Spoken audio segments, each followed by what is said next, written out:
Sanibona bafethu igama lami nguSanele aka uDonsa wenkabe bafethu sibuyile back with another video ku starting 11 bafethu namhlanje eqeda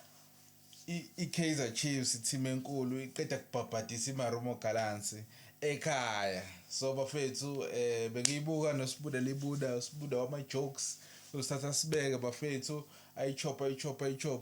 ukuthi ihamba kanjani Sibuda bafethu igame uyibuke kanjani ikhamba kahle mfethu uGrey namba kanjani hayi ngimnandi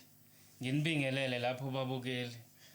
sithembe ukuthi hayi uhlelo lwethu nizokwazi ukuthi nisibhekele nislike nisisupport besibhekene laphana Marumo Gallants neKaizer Fish masingathi ukuthi kancane nje emidlalweni aseke baba nayo hayi bephethene kona bephethene last 5 games before namhlanje yeah the Premier League angithi yeah iPremier League kuphela ishowcase yeah lapha bake babhekana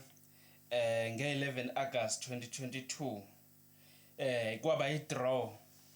lapho Kaizer Chiefs 1 Marumo Gallants 1 okusho ukuthi okay asithamele elandelayo futhi iscore sakhona 8 April Kaizer Chiefs yadraw futhi at home naye Marumo Gallants ayikho egoba uphondo la kusho ukuthi kuma head on head bebhekene ayikho mhlambe singathi iyona ayingenhla kwenye i-team 14 September yadliwa ke Marumo 2-1 2024 okay yeah 2-1 iluza kuphi iluza isekhaya Marumo Gallants yabo mhlambe kwaba khona ukuphazamiseka somewhere somehow kodwa nje I know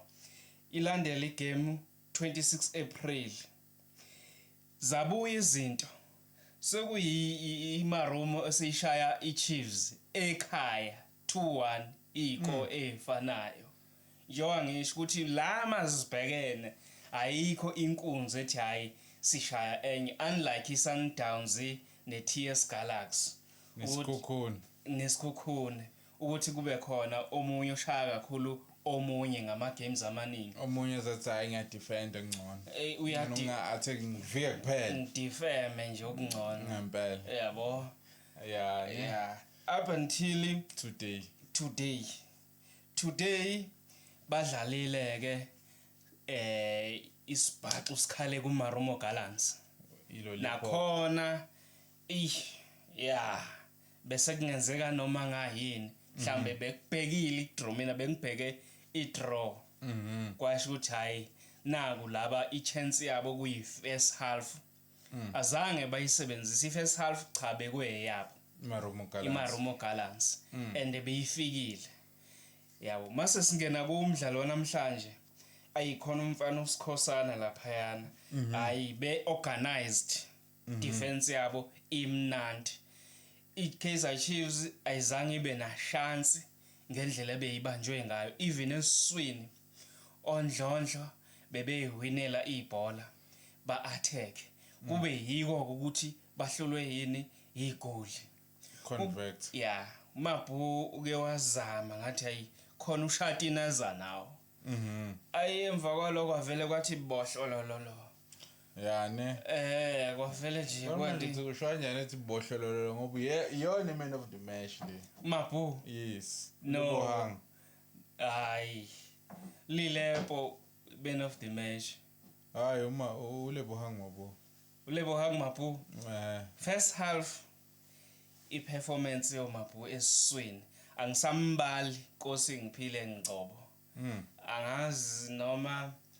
bekuthiwe nje abafana bebethi wena ungabusazama lutho sizothi nje umfaka nje la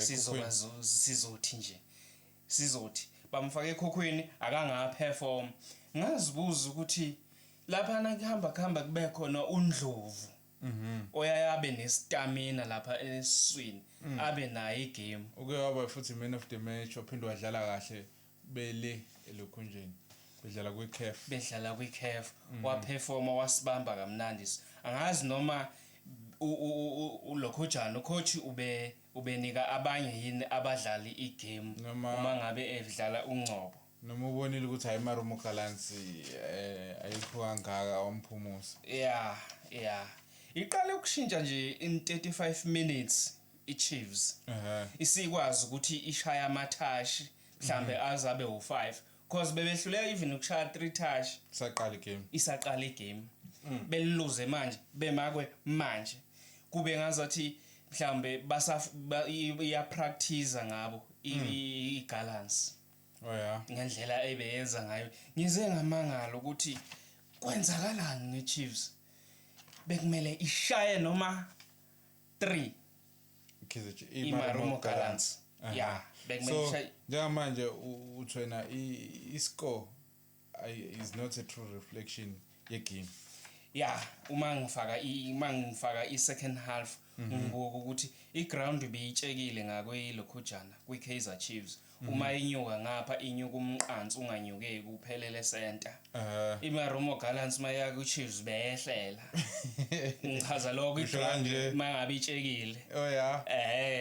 Abanye abafana bangenzansi insizwe zingenhle. Angazi. So manje sakhuluma ngalokho nje ngokutshaka kweground. Ipitch le ngibona ngathi right iground le leMarumo Gallants. Bayijwayele bona. Bayijwayele. Ofithi ngakho maybe iChiefs binokudideka kancane. Ngoba abanye bake kwayishelelela ngabona ukuthi hayi somehow kungenzeka ukuba i-fault ye-ground abangekho mhlambe used kuyo. Kodwa ke ake ngiyibeka amabala mina. Ukuthi nikuphi ungavumi kakhulu umfana abukise ngawe kanje. Ngo first half cha ithemba belingekho ukuthi iChiefs ingawenza umehluko. Yabo laphana ekukhona umpambaniso uNdlondlo Mabuso uMathadisa bebelimaka bel-intercept ibhola esiswini bephaselana ba-construct amapaka kuze yabona ehlangothini la ngapha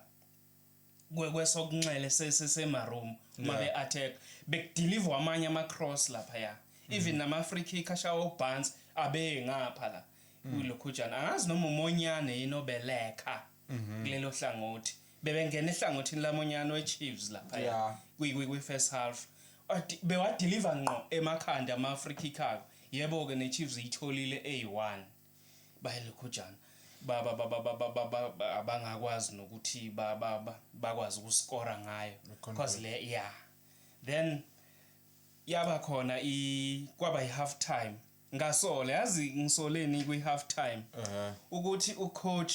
uhambile wayofuna ibhake egcwele amathishu uBenny Khalif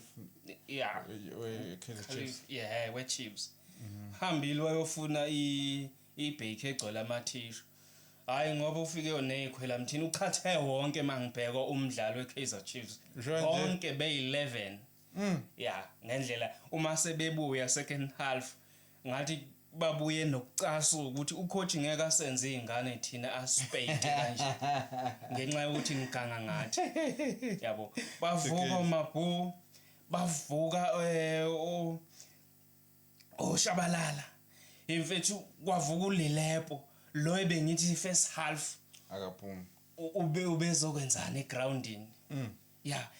emfethu baqala babamba amathashu ba-attack baqala benza izinto zenzeka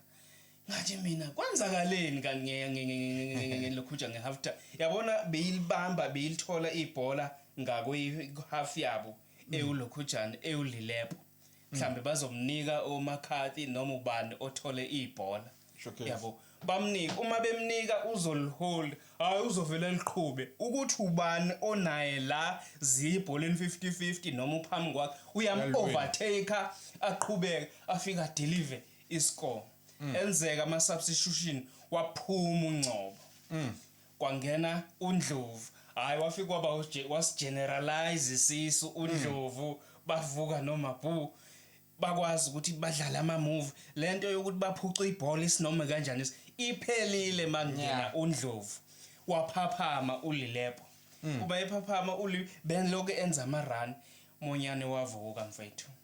wamaka uMonyane esayidini lakhe noMarco ngale wamaka uMcCarthy ubesekwazi ukuthi umfana mangabe ephuma amjaha kufika kwazi ukushaya ibhola kungamane kubekho ngathi ucoach wenzeni kanti nge-half time kwavuka defense kwavuka midfield kwavuka amawinger ayi ke striking chaza ngekuvuke uMayo uze waphuma kwangena lo uDa Silva ya uwenzileke amashot noma abe nomonyanyana la kube kumele aliphase khona second half bese kwazi ukufika amabhola estriking bese kwazi kubonakala ukuthi nanso ke iKaizer Fish isibuya emidlalweni angazi noma ngizothe ngiyaziyo yini kodwa isibuya emidlalweni sebeyakwazi ukuthi badlalisane noma abuza ukuthi siya interacta nathi la ebholeni ngokuphelela asizanga ukuzobuka nina nidlala ngathi khonta yenzile ucoach thola ubhola lilepo wagudla nalo ku touchline uthese lapha phambili wavela wajika kancane washaya uphakathi ukuthi ubephasa noma ubekora angazi kodwa lingenile engize ngabanga umsindo yazi leliya bhola kusala ama-inches angaka ukuthi lishaye isayiti yepali lapha libuyele phakathi langena ibhola lakhala esefeni bajabula ngasho ukuthi bayithola i-breakthrough emva komdlalo obunzima bejahwa kanje second half first half kuno-ground abangajwayele lingekho sezingeni yabo so enye into engifuna ukuyibuza no enye into engifuna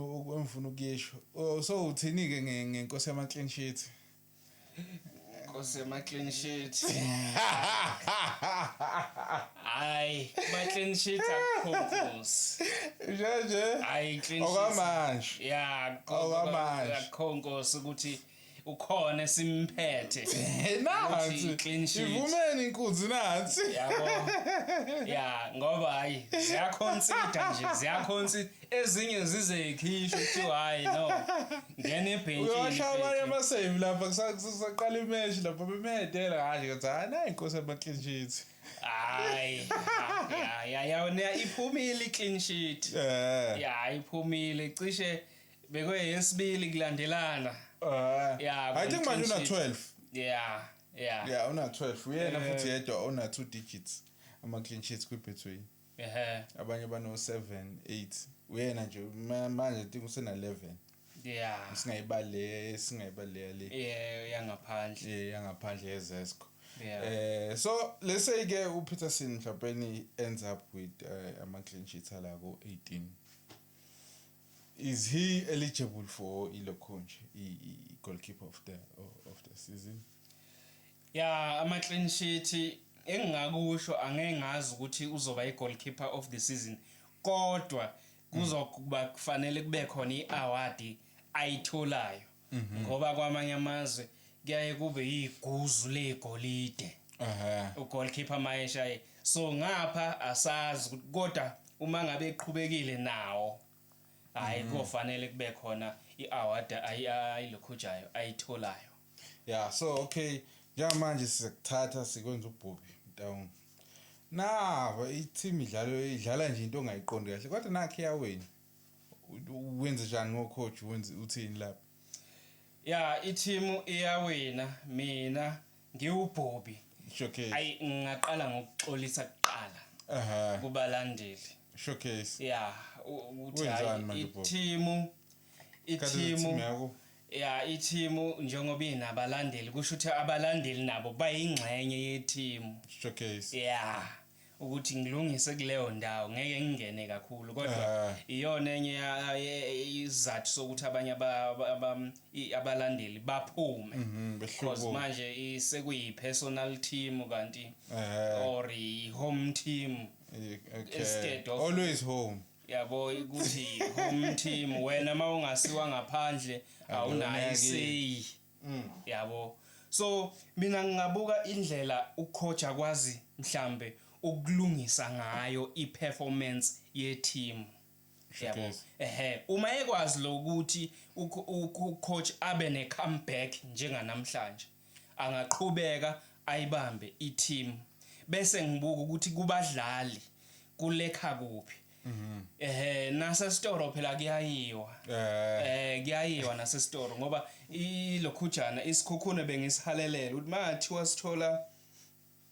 ubani lo umkwena uNdlovu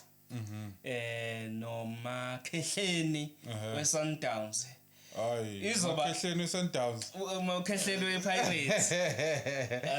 Khehleni wePirates this is where ilokhujana ingaba unstoppable isikhukhune so iChiefs fanele kubukakala ukuthi no it's either siya lapha ku disky something lapha na ku development ke sithole abanye abafana abasebanci abakwazi ukuthi basheshe engingathi uma ngibafaka second half bafike bathi baphasela istriker kuqhume igoli ileyo nto mina engingayibheka ngingasoli ucoach kakhulu ngibheka ukuthi uma ngabe i-team iba kwi-best performance ucoach yini izinto ezingama challenge akhe yabo mangibona ukuthi coach ikhona yonke into oyidingayo kusho ukuthi ubhedayo ilapha engingaconsiderisha khona ukuthi hayi no ndoda ngathi ngizodingeka umunye umuntu engizokwazi ukuthi ngimfake la esikhundleni sakho ngoba wena udeliver unayo imaterial ngiyakusupporta ngematerial but wena uyisebenzisi ngalendlela ekufanele ibe progressive for i-team ngakho ke let him go thola omunye ucoach yabo but so far if ucoach angakwazi ukuread igame noma akwazi kuba nama comeback kanje ayikusengakhulunywa kunye kulama games asele na kwi cup yabo uma efuna ukudefend iNedbank akenze lento ayenzile namhlanje ukuthi ngijahiwe bekumele ngishawe ngo 3-0 kodwa akwenzekanga lokho instead next time next half ngaba nelokhujana ne change ye performance team yami I comeback hayi lapho ke uzokwazi ukuthi awashaya ama team aqhubeke ahold ilokhujana defend team defend cup ye team ngoba ngazi noma wayekhona yini bekhona we technical team technical kusho ukuthi ngingasho ukuthi naye defend I cup ye team hayi kona belimnandi ibhola namhlanje bekungazathi lapha esheya mangilirate lethi mangazi ukuthi indaba ile phansi noma iperform amayidlala lamateam amakhulu enze njalo amateam la eSouth Africa nabadlali bafuna ukugqama mabedlala nePirates Kaizer Chiefs neSundowns ukuba lento bayenza kanje noma ngathiwa badlala nobani mhlambe bangaba mhlambe ku top 5 noma ku top 6 this is how iMamelodi Sundowns wins ileague iMamelodi Sundowns ukuthi uMagesi uMaZulu Open College uzokushaba nje ayikho i-team engabalekile ayikho i-game engabalekile yathanjiselwa noma sengadliwa iPirates idliwe iChiefs kodwa mayizosha zonke lezi ezincane lezi itshengisa ukuthi nithe bancane ila khona ezowina khona collector khona ama point because ama points eChiefs nePirates akusho ukuthi mosha iChiefs sizothola u8 point ube number 1 ube 3 point nje konke once iSundowns ay understand lokho ukuthi okay kahle kahle wonke umuntu la kumele athole nje isibhaqa noma ngadliwa in a big game noma ngadliwa noma ngidrawe is fine kodwa laba abanye makushisa imbambamba ngizobhaqabula then ngicabanga ukuthi sesingayivala manje sesisobonana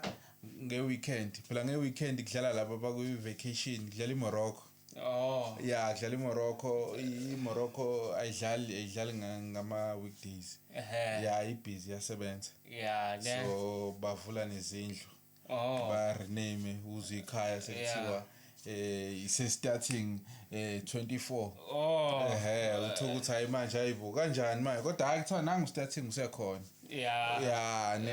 so mhlawumbe uzobona nje sekuyi starting Heineken yabo so manje babhizi yabo Orlando Pagania ayishintsha manje ngoba Orlando Pagania yabo sesizothola ubhiya mahala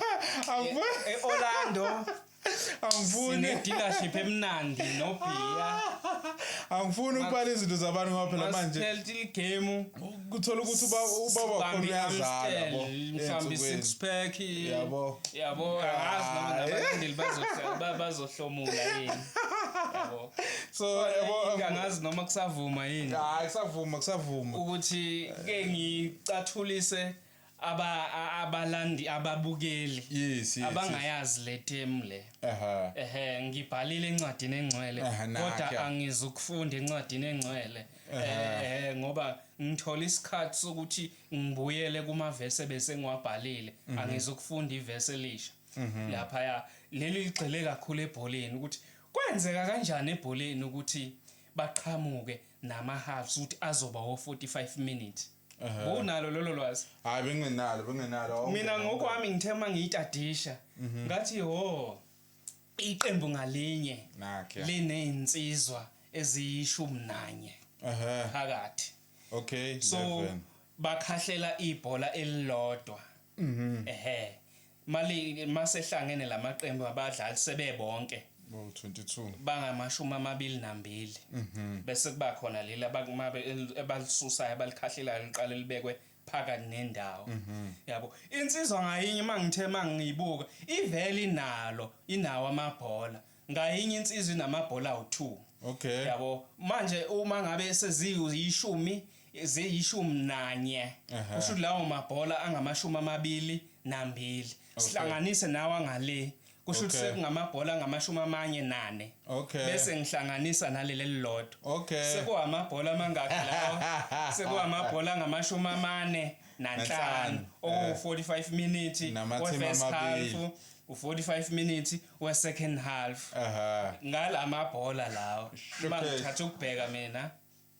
ikanjalo le nto okay hayi sazoqhubeka singene ku additional time kodwa okwamanje bafethu sicela ukuyivala bafethu siyabonga ukusupporta siyabona uthando lapho kuma comments nakuma subscribers anyuka kancane organic siyabonga bafethu until next time danke siyabonga siyana